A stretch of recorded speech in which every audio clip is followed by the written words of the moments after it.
Paul Lynde was a man who lived multiple lives, all of them under the glaring spotlight of fame. A comedian whose sharp wit could pierce through the most stoic of hearts, Lynde's public persona was one of effortless humor and charm. However, behind the scenes, his life was a tapestry of contradictions, an entertainer who brought joy to millions yet struggled with profound personal demons. Born on June 13, 1926, in Mount Vernon, Ohio, Paul Edward Lynde was the fifth of 6 children in a conservative, middle-class family.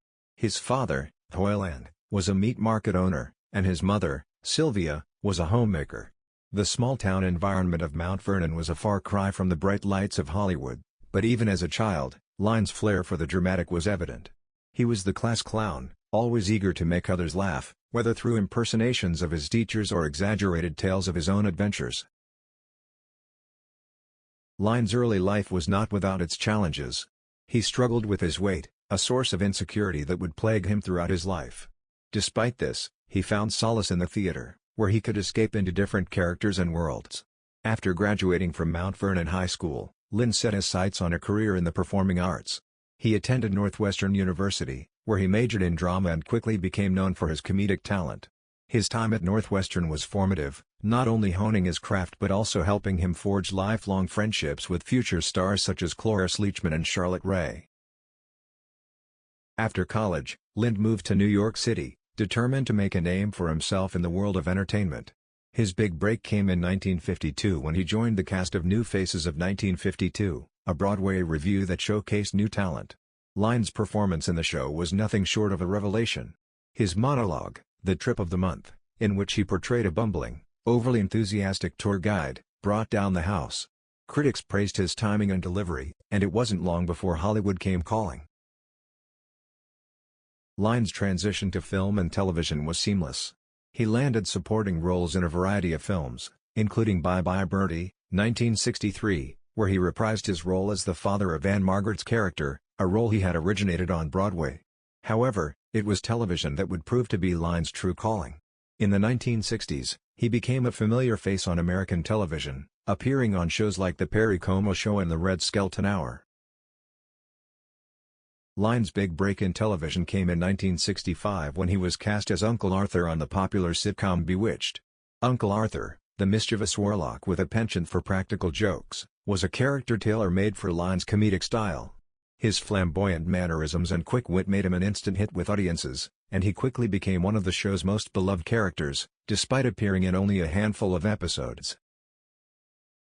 Bewitched showcased Lynde's talent for playing eccentric, larger-than-life characters. His portrayal of Uncle Arthur was a blend of charm, mischief, and just the right amount of camp, making him a standout in a cast full of talented performers. Lynde's success on Bewitched opened the door to more television opportunities, but it was his role on a game show that would make him a household name. The Center Square, Hollywood Squares in the height of fame. In 1968, Lynde joined the cast of Hollywood Squares, a game show where celebrities sat in a giant tic-tac-toe board and answered questions posed by host Peter Marshall.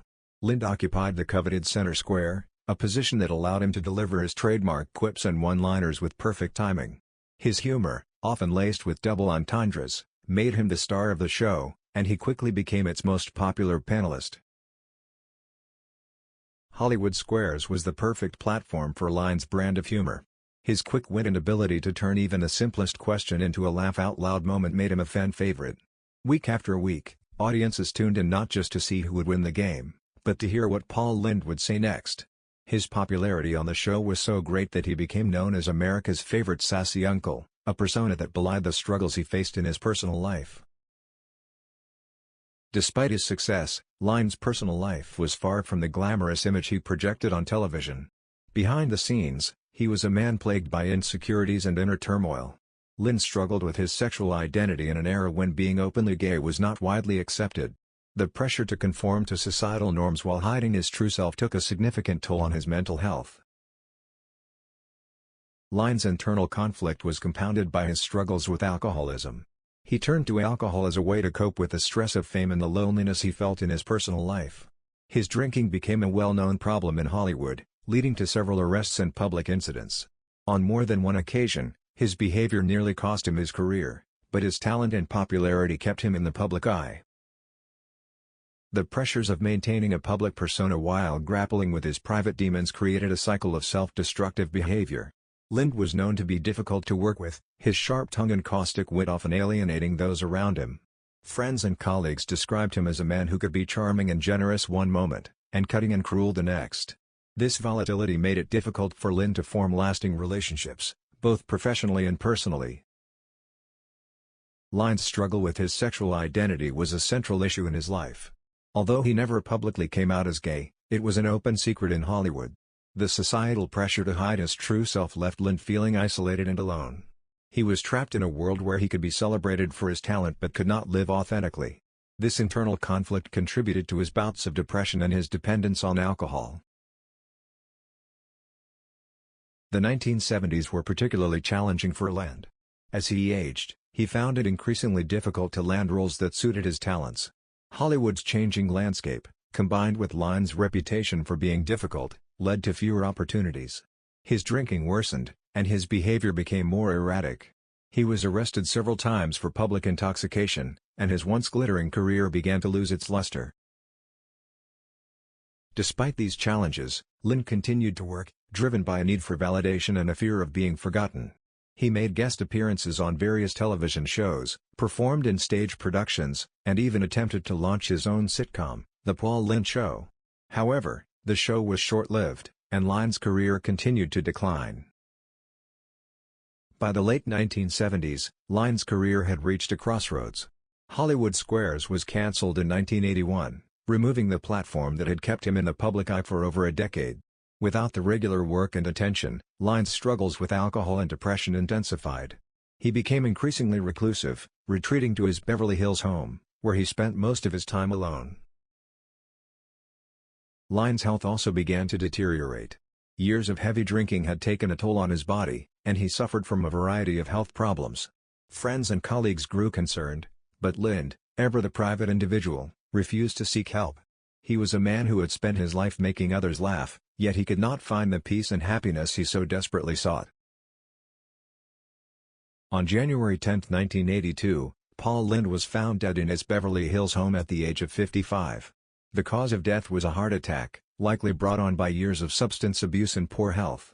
His death was a shock to many, a sudden and tragic end to a life that had been filled with both triumph and turmoil.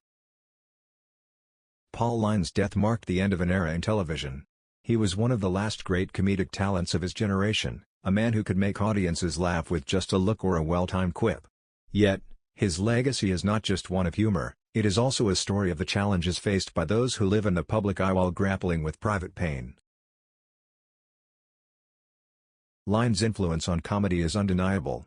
He paved the way for future generations of comedians with his unique style and ability to find humor in even the most mundane situations. His work on Hollywood Squares remains iconic, and his portrayal of Uncle Arthur on Bewitched continues to be celebrated by fans.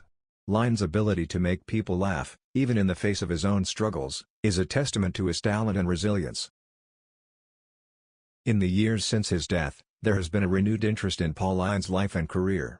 Documentaries, biographies, and retrospectives have explored his contributions to comedy and the impact he had on television.